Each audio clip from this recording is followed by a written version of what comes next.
Welcome back. All right, so I'm doing the news of the day first, then I'll do the preview, and then I have a funny feeling that when all that's done, we'll finally have an announcement. So last night, it leaked out that Hughes and Pettersson are really close to a contract agreement. About an hour ago, it was announced that they're really close to an agreement. I think the NHL's going to have, or I think the Canucks are going to have like some kind of a press conference.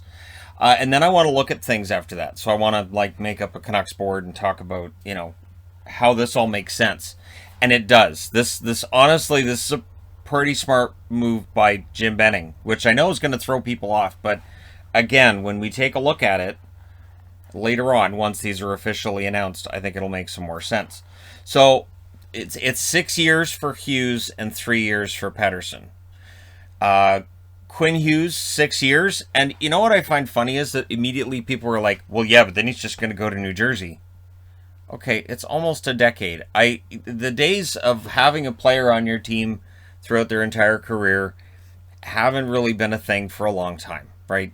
Going back to Gretzky and how that changed the game. So yeah, Hughes might. But here's the thing: if Hughes wants to leave, he's not going to sign for 6 years. He's going to insist on 3 or 4. And so 6 years means he's going to be a Canuck for 6 more years.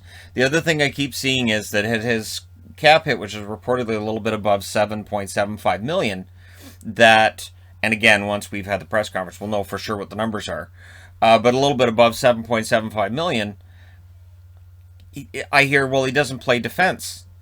Okay, there are a lot of highly paid defensemen around the NHL and have been for a very long time who might be suspect defensively.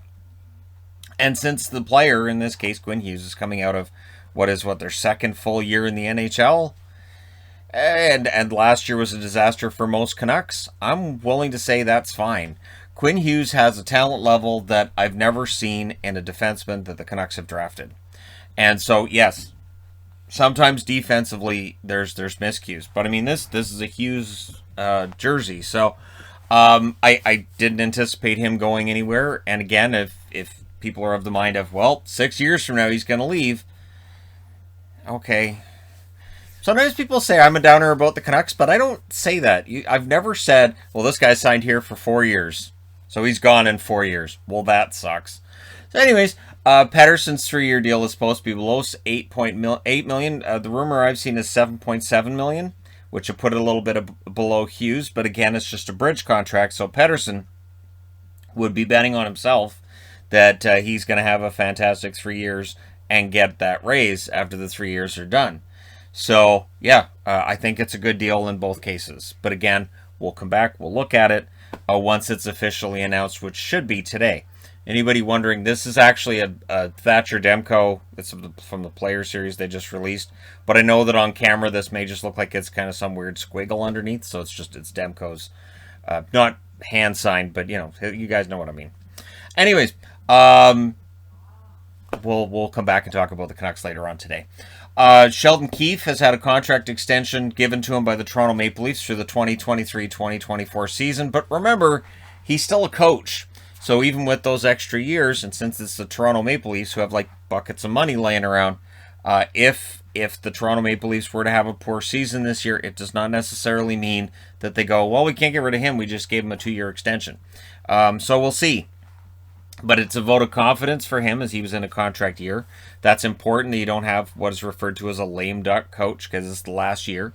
I don't think I need to explain that either to new hockey fans because I think lame duck coach is a terminology used in baseball and football, and I think it's even used with NBA basketball coach. If you're in your last year of a contract, you're seen as a lame duck, which is weird because players aren't seen that way.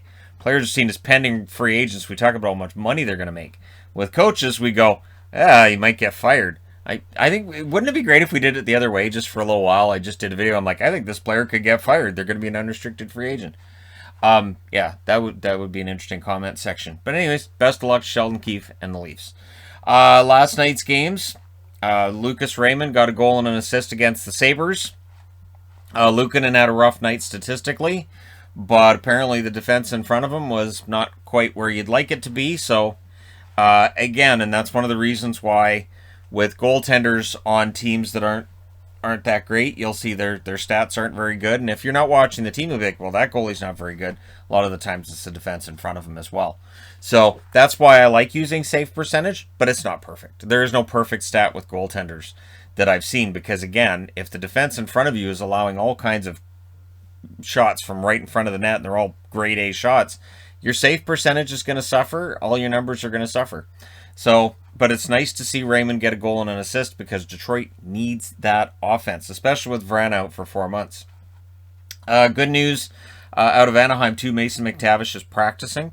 He's back on the ice. He's dealing with an ankle injury. He hasn't played in the preseason yet.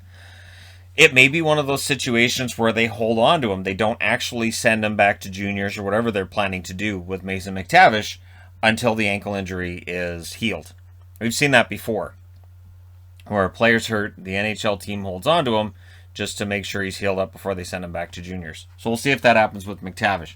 But there you go. Quick little news video to get things going for today. And again, once the Hughes and Pettersson deals are official, then I'll get into why the 3 and 6 years works. It honestly, it works pretty well. The Canucks were coming out of cap hell next year anyways, but if Hamonic opts out and if they can find a cheaper option, then yeah, the Hughes and Pettersson deals are going to look pretty smart in hindsight, in all likelihood.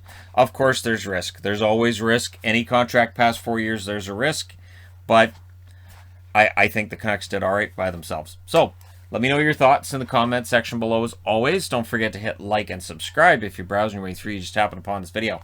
Thank you guys so much for watching, for all your support. I will talk to you again soon.